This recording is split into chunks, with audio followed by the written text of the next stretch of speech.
जो ब्रह्मा है, परमात्मा है, वो परा प्रकृति उसे कहते हैं। परा जो अपरा प्रकृति है, भगवान गीता के 7वें अध्याय के चौथे 5वें श्लोक में कह रहे हैं कि मेरी 8 प्रकार की अपरा प्रकृति है। अपरा का अर्थ जो मैंने सबसे निकृष्ट चीज बनाई है। तो इसकी जो आभा है वो ऐसे साधारण व्यक्तियों को प्राप्त नहीं होती। भगवान ने कहा जो परा प्रकृति है, इसलिए ऋषि मुनि इन जगहों पे आते थे उस परा को प्राप्त करने के लिए, क्योंकि हमारा जो जीवन है वो नाशवान है और दुख से भरा हुआ है। हम जो भी करेंगे दुख हमारे हाथ में आएगा। जब राजा वीरभद्र सिंह जी आए भी थे, मिले भी थे, तो मैंने देखा ऊर्जा का, तो मैंने उन्हें बोला कि आप 2 काम करो, क्योंकि जब आदमी राज में होता है या रूप में होता है या शक्ति में होता है या धन में होता है या पद में होता है, तो उसे परा की बात नहीं समझ आती। भगवान कृष्ण गीता में कह रहे हैं कि ये परा की जो वार्तालाप पे बात है उसकी समझ में कम आती है, क्योंकि वो कुछ ग्रह ऐसे है, कुछ पाप ऐसे है, कुछ हमारा आलंबन जीवन ऐसे है। तो भगवान ने कहा कि जो पृथ्वी, अग्नि, जल, वायु, आकाश, पंचमहाभूत और मन, बुद्धि और अहंकार, हमारा जो मन है, जो हम बोल रहे हैं, सुन रहे हैं, ये हमारा मन है, और बुद्धि है, हम बैठे जाए ना जाए क्या करें, और अहंकार हमारा होना। तो भगवान ने कहा कि आदमी भगवान ही है। वेदों में भी कहा है कि एक ब्रह्म द्वितीय नास्ति, एक परमात्मा के अलावा यह कुछ है ही नहीं, सिर्फ परमात्मा परमात्मा है। पर ये भाषता क्यों नहीं फिर? अगर हम परमात्मा हैं, सभी परमात्मा हैं, तो फिर रो क्यों रहे हैं, झगड़ क्यों रहे हैं और दुख ही दुख क्यों है? अगर हम परमात्मा को अंश भी होता, थोड़ा सा भी होता, तो ऐसा क्यों होता है? तो भगवान ने कहा कि आदमी जो आया है ये परा को जानने के लिए, क्योंकि और कोई नहीं जान सकता, देवता भी नहीं जान सकते, जानवर नहीं जान सकते, केवल आदमी उस परा के तत्व को जान सकता है। या तो मेरे आशय को भरे या मेरी बात को माने। मेरी बात मानना भी मरने के समान है। जैसे गुरु की बात है तो गुरु की बात भी मरने के समान है, गुरु का नाम ही मृत्यु है। तो व्यक्ति जो गुरु की बात मान ले वो परा में पृष्ठ हो जाए, सोचे ना वो पृष्ठ हो जाएगा। वह राम ने जब हनुमान से पूछा कि हनुमान तेरे मेरे में अंतर क्या है, तो हनुमान कहने लगे भगवान क्या, मुझे तो पता ही नहीं क्या अंतर है, क्या अंतर, मैं तो इसे ध्यान भी नहीं देता, मुझे ग्रंथों का ज्ञान नहीं, वेदों का ज्ञान नहीं, शास्त्रों का ज्ञान नहीं। क्योंकि जो अल्पज्ञ होगा, जो सरल होगा, उसे पूरा ज्ञान होगा। सरलता सबसे कठिन है इस जगत में। अगर कोई कठिन है परा को जानने के लिए, तो सबसे पहले व्यक्ति सत्य को धारण करना पड़ेगा। सत्य में 3 गुण होंगे, सुंदर होगा, कठोर नहीं होगा। लोग कहते हैं सच बड़ा कड़वा है, क्योंकि सच कड़वा होता है, सच ज्यादा मीठा होता है। व्यक्ति बोल नहीं पाता इसलिए कहेंगे सच बड़ा कड़वा है। और सुंदरता, उसकी वाणी में शुद्धता होगी, बनाई हुई शुद्धता नहीं होगी। कठोरता भी कई बार सुंदरता होती है। जैसे माता पिता बच्चे को डांटते हैं तो वो लगता है वो कठोर, कठोर नहीं होती। भगवान मान ने कहा कि शरीर के रूप से आप मेरे पिता हैं, मेरे परमात्मा है, मेरे गुरु हैं, और मैं आपका शिष्य हूं, आपका दास हूं। शरीर के रूप के अपरा से आप मेरे गुरु हैं और अपरा से मैं आपका शिष्य हूं। मन से हम इस प्रकार से और परा से हम एक है। अगर मन को, शरीर को हटा दो, अपरा प्रकृति को हटा दो, तो हम आप एक ही एक है। हनुमान केवल परा में था, हनुमान जानते थे, इसलिए भगवान राम जो सोचते थे हनुमान कर देते थे। अभी आप समुद्र में कभी जाओ, ये जंगल में या पहाड़ियों में कहीं चले जाओ, जब हम आते थे तपस्या करने, तो बड़ी दूर पहाड़ी होती थी और एक आवाज बोलते थे 1-2 किलोमीटर पे कि 1 गिलास पानी लाना, वो ले आते थे। टेलीफोन से भी ज्यादा आवाज पकड़ती थी, क्योंकि ये जो बाहरी वातावरण है उस आवाज को खींचता है। जब व्यक्ति प्राय होता है, समुद्र में होता है, समुद्र में अगर आप 100 किलोमीटर भी चले जाए तो धीरे से आवाज देंगे और दूसरा आदमी भी सुन लेगा, उसी समय सुन लेगा, क्योंकि परा का प्रभाव उठ जाता है। कि अब आप योग में जाएंगे, भगवान शिव के, शिव विज्ञान योग है, तो उसमें परा के जाने का मार्ग है भी। इस तरह से आप परा में जा सकते हो।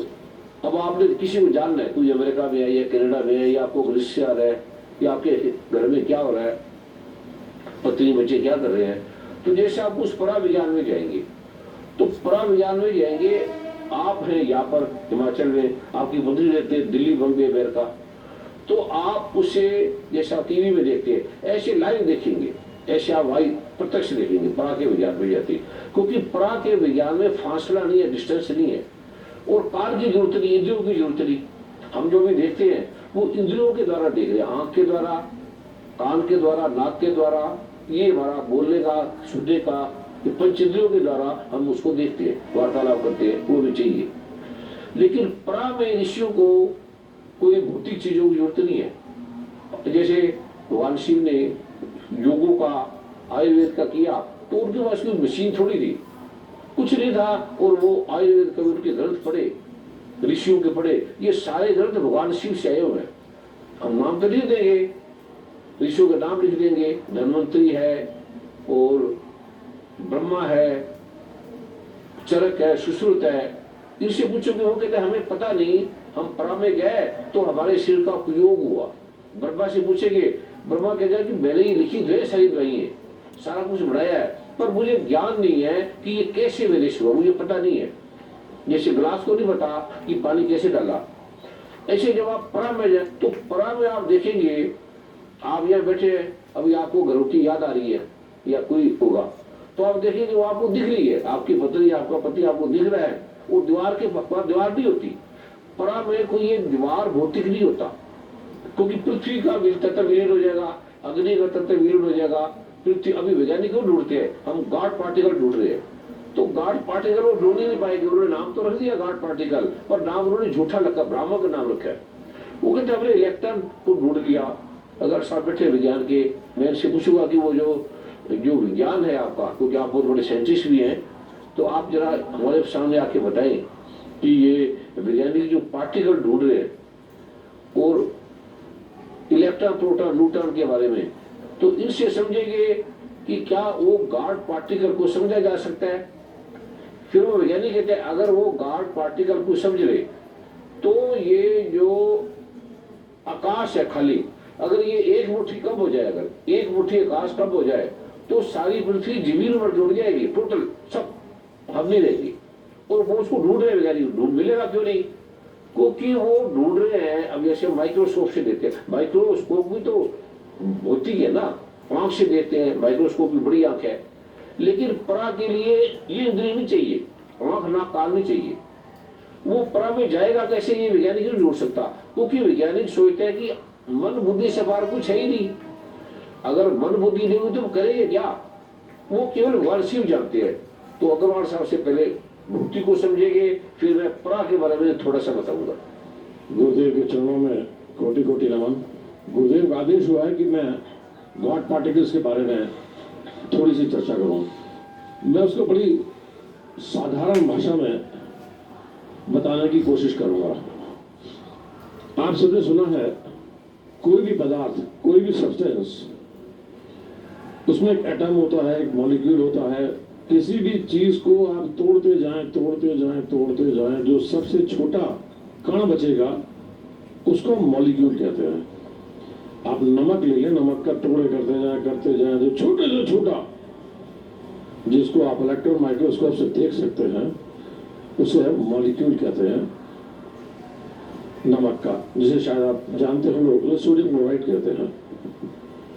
अगर सोडियम क्लोराइड को भी तोड़ दें, नमक को फिर तोड़ दें, तो उसमें एक सोडियम निकलेगा, एक क्लोरीन निकलेगी, और ये एटम कहलाते हैं कि सोडियम और क्लोरीन दो एटम से मिलकर एक नमक का छोटा सा पार्टिकल बना। दुनिया की हर चीज किसी ना किसी, जो हमारे 112 से 14 एलिमेंट्स हैं, उनसे मिलकर बने हैं। लेकिन ये किसके बने हुए हैं? तो मान लीजिए एक एटम है सोडियम का, पानी है, हाइड्रोजन है, ऑक्सीजन है। अभी हाइड्रोजन किस चीज की बनी हुई है? उसके लिए कहते हैं, उसमें न्यूक्लियस है एक, उसके अंदर एक प्रोटॉन होते हैं।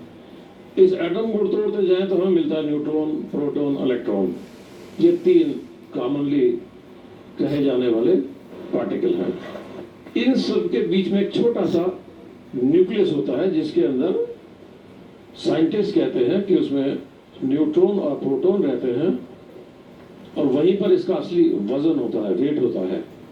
मान लीजिए ऑक्सीजन है, उसमें 8 है प्रोटॉन, 8 इलेक्ट्रॉन, 8 न्यूट्रॉन। तो जो न्यूक्लियस के अंदर है वो प्रोटॉन और न्यूट्रॉन है और उसके चारों तरफ इलेक्ट्रॉन घूम रहे हैं। बड़ा सिंपल सा प्रश्न उठता है कि जो प्रोटॉन है वो सारे एक ही जगह पर है और उनमें पॉजिटिव चार्ज है, और जो न्यूट्रॉन है वो न्यूट्रल है, उसका नाम न्यूट्रॉन इसीलिए उसको न्यूट्रल कहते हैं। हम सब जानते हैं कि जिन चीजों में चार्ज सेम होता है वो पास पास नहीं रह सकते, वो रिपेल करते हैं। पॉजिटिव पॉजिटिव रिपेल करते हैं, नेगेटिव नेगेटिव रिपेल करते हैं। हम एक मैग्नेट भी ले लें, नॉर्थ पोल साउथ पोल, और दूसरा मैग्नेट साउथ और नॉर्थ रहते हैं तो मैग्नेट भी दोनों दूर भागते हैं। ये एक सिंपलेस्ट तरीका है। तो एक छोटे से हिस्से में, जिसे न्यूक्लियस कहते हैं, उसमें प्रोटॉन इकट्ठे कैसे रहते हैं? ये भागते क्यों नहीं? इन्हें दूर चले जाना चाहिए, न्यूक्लियस को टूट जाना चाहिए। लेकिन ये थ्योरी बनी थी आज से लगभग 150 साल पहले, पौने 200 साल पहले, और तब से यही थ्योरी चली आ रही है। लेकिन इस थ्योरी का किसी ने सोचा नहीं था। अभी 21वीं शताब्दी में आप लोगों ने पढ़ा होगा, अभी एक एक्सपेरिमेंट किया गया था करीब 10 साल पहले। उन्होंने ये जानने की कोशिश की कि ये इकट्ठे क्यों रहते हैं, न्यूक्लियस टूट क्यों नहीं जाता। तब उन्होंने कहा था कि इन सबको इकट्ठा करने वाला, इन सबको स्टेबल करने वाला एक ऐसा कोई पार्टिकल है जो नहीं जानते, क्योंकि नहीं जानते थे, न हम उसकी प्रॉपर्टी जानते हैं। तो एक थ्योरी दी गई कि इस पार्टिकल को हम गॉड पार्टिकल कहेंगे, और ये वो गॉड पार्टिकल है जो न्यूक्लियस में सारे पॉजिटिव चार्ज के प्रोटॉन्स को इकट्ठा रखता है। ये बड़ा सिंपलेस्ट मैंने आपको बताने की कोशिश की। गॉड पार्टिकल इसलिए कि भगवान जानता है कि इकट्ठे क्यों रहते हैं और वो कौन सा फोर्स है जो इन सबको इकट्ठा रखता है। धन्यवाद। परम आदरणीय अग्रवाल साहब ने बड़ी वैज्ञानिकता से, न्याय से, उसके शिष्ट रूप से बताया, उसी से हम चल रहे हैं। पर ये हमारी समझ में आएगा नहीं, क्योंकि जब तक आप उस विज्ञान में जाएंगे नहीं। जो इसको जानते हैं वो समझ रहे हैं, लेकिन जो नहीं जानते उनकी समझ में नहीं आएगा। ये जो योग है भगवान शिव का, जैसे आप उसमें जाएंगे तो भगवान शिव कहते हैं कि ये जो भी जगत में, अगर जो जिसने इसको जान लिया, अब आप जगत में कुछ भी जान लो, आप धर्म अधूरे रहेंगे। कुछ भी जो हमारी कामना है वो जैसी पूरी हो जाएगी तो हम कहेंगे अधूरे है, कुछ भी बन जाएंगे तो अधूरे है। इस जगत में कोई भी व्यक्ति पूर्ण नहीं है। किसी भी चीज का ज्ञाता हो जाए, कितना अमीर हो जाए, कितना विद्वान हो जाए, कितना राष्ट्राध्यक्ष हो जाए, या कुछ भी प्राप्त कर ले, वो रहेगा अधूरा, उसे लगे मैं पूर्ण नहीं हूं। तो भगवान शिव कहते हैं कि जैसे आप इस विज्ञान को जानेंगे, भगवान इसको विज्ञान नाम दिया है। ये जो योग है ये हठ योग की तरह नहीं है, ये साक्षात विज्ञान है कि आप परमात्मा है, इसका आप साक्षात्कार आप ही करेंगे। परमात्मा है क्या, तो वो बड़ा सिंपल सा योग है। तो उसमें ये नहीं देखा कि आप परमात्मा है, क्योंकि जगत में जो भी चीजें है उसे आप देखेंगे, कीटाणु को देखेंगे, जीवाणु को देखेंगे, आप देख रहे हैं, तो उसमें कोई देखने वाला नहीं होगा, आप ही परमात्मा होंगे। आप कोई भी चीज है, वैज्ञानिक बनेंगे, डॉक्टर बनेंगे, कुछ भी बनेंगे, तो आप और वो दृष्टा और दर्शन अलग अलग होंगे, देखने वाला और दृश्य अलग अलग रहेगा। इसमें आप परमात्मा को देखेंगे नहीं, आप परमात्मा होंगे। जैसे हमारी आंख है, वो सबको देख लिए, पर आंख अपने को नहीं देख सकती। जैसे हमारा हाथ है, सबको पकड़ेगा, पर हाथ अपने को नहीं पकड़ सकता। ऐसे वो जो परमात्मा है, जो हमारा स्वरूप है, हमारा ओरिजिनल रूप है, तो उसके बाद आपको लगेगा मुझे जानने की, कुछ पाने की जरूरत ही नहीं है, मैं पूर्ण हो गया हूं। उसी को वेदों में और पूर्वोत्तम के प्रारंभ से कहा है। उसे आप जो मांगोगे, जो सोचोगे हो जाएगा। जो चाहोगे कि मुझे चाहिए, ये चाहिए, मिल जाएगा। जो भी मांगोगे, जो भी सोचोगे। इसीलिए भगवान शिव सोचते हैं, भगवान ने पृथ्वी का ये सोचा है कि मैं ऐसा बनाऊं। वेद में लिखा है कि पहले एक था, एक को ब्रह्म, फिर उसने सोचा मैं ऐसा हो जाऊं। तो जगत में सोचने से कुछ नहीं होगा। ये धार्मिक श्रद्धा का विषय नहीं है, ये विज्ञान है। भगवान शिव ने इसे विज्ञान का नाम दिया है। तो जो आप चाहो, जो आपकी कामना है वो आपको मिलती जाएगी, जो जो बोलोगे वो मिलती जाएगी। तो भगवान शिव ने दुर्गा सप्तमी में लिखा है कि उसके लिए खाली इतनी सी बात करनी है, जो गुरु बोले वो काटना नहीं है, जो बोले वो कर दे। और भगवान ने कहा कि उत्कीर्ण निष्कीर्ण शापों द्वार के बिना इसका कार्य नहीं होता। तो जो मेरे मुंह से निकलेगा, क्योंकि उस समय में अब जैसे भगवान कृष्ण से पूछा, जब वो महाभारत से काल से निकले, युद्ध समाप्त हुआ, तो अर्जुन कहने लगा भगवान मुझे दोबारा विराट रूप दिखाओ फिर। तो कृष्ण कहता है उस समय मैं वो विषाद योग में था, मैं बड़ा में वरिष्ठ हो गया था, मेरा शरीर सारा मन बुद्धि, तो मैं इस तरह से नहीं कर पाऊंगा। वो उसी अवस्था में फिर भी जाना पड़ेगा, बड़ा महाविस्फोटक है वो।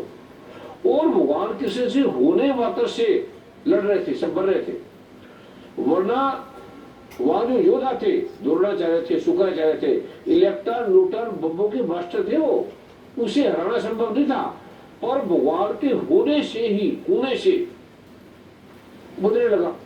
इस सृष्टि की स्वामी है वो दुर्गा माँ है, बनाने वाली, चंद्रमा सूरज को पैदा करने वाली, धरती को पैदा करने वाली, ब्रह्मा विष्णु वेश को पैदा करने वाली वो दुर्गा माँ है, देवी है, वो उसके अलावा कोई नहीं है। वेद में स्पष्ट लिखा है। और ये दुर्गा शक्ति है, क्योंकि वेद में जो लिखा वो सत्य होता है, वेद सत्य नहीं बोलता। ये 44 नंबर पेज में देवाथर शीर्षम है, ये अथर्ववेद का है। इस सभी देवताओं ने पूछा कि आप कौन हो महादेवी? उसने कहा मैं ब्रह्म स्वरूप हूं, मैं ब्रह्म हूं, सारी प्रकृति पुरुषात्मक मुझसे पैदा हुआ है, आनंद मैं हूं, आनंद रूपा मैं हूं, विज्ञान अविज्ञान मैं हूं, अवश्य जाने योग्य ब्रह्म परा अपरा मैं ही हूं, पंचीकृत है पंचीकृत महाभूत मैं हूं, वेद वेद मैं हूं। और जो त्रैलोकों को आक्रांत करने वाले, बनाने वाले, विस्तीर्ण पादक्षेप करने वाले विष्णु भगवान है, उसको और भगवान ब्रह्मा को, भगवान प्रजापति शिव को मैंने पैदा किया, मैंने बनाया। उसके बारे में वाकई मैं कल बताऊंगा कि परा क्या क्या करती है, परा की शक्ति क्या है, परा क्या कर सकती है, और परा के होने से क्या क्या हो सकता है। उसकी बात मानो तो चूड़, उसके पास जाओगे आपको लगेगा मैं वो आदमी नहीं रहा, मैं बदल गया, मेरे में शांति आ गई, मेरा अहंकार तोड़ने लगा, मेरे नकारात्मक भाव तोड़ने लगे। वैज्ञानिक रूप से अगर आप टेस्ट करेंगे तो बड़े लोगों के कैंसर ठीक हो गए, या बैठे बैठे बड़े लोगों की बीमारी ठीक हो, अभी बोला नहीं, अभी वो विज्ञान कल मैं दूंगा तो यहाँ बैठे बैठे लोग ठीक हो जाएंगे, बीमारी ठीक हो जाएगी, समस्या ठीक हो जाएगी, तनाव ठीक हो जाएगा, और 10 मिनट के अंदर। भगवान शिव कह रहे हैं कि ये अद्भुत योग है, इससे बढ़कर संसार में कुछ ना था न होगा, लेकिन मिलता दुर्लभ है, मुश्किल है। ये जो पाठ है ये नहीं आप कर लोगे कि आपको मांगना पड़ेगा दुर्गा माँ से, जैसे राष्ट्रपति प्राइम मिनिस्टर मिल नहीं सकते, हमें अपॉइंटमेंट लेनी पड़ेगी, बार बार जाना पड़ेगा, हम बैंक से लोन के लिए बार बार जाना पड़ेगा। तो ये परमात्मा का जो साक्षात्कार है उसके लिए प्रार्थना करनी पड़ेगी बार बार मन में कि प्रभु हमें पाठ दो, हमें योग दो। और जो आपकी कामना, अब बच्चे पढ़ के कहाँ जा रहे हैं, बेकार ड्रग्स ले रहे हैं, नशे ले रहे हैं। जितना भी बच्चे पढ़ते जा रहे हैं, कोई 100 में से 10 बच्चे ठीक रहते हैं, 90% सारा खराब हो रहा है, सारा सिस्टम, क्योंकि प्राण का जो स्वरूप है वो आप कर नहीं पा रहे। इसलिए अगर आपके घर में एक व्यक्ति ने ये कर लिया, परा को जान लिया, आपका घर सुखी हो जाएगा, अथाह धन आएगा, अथाह सुख आएगा, शांति आएगी, सब चीज होने लगेगी, अपने आप होने लगेगी।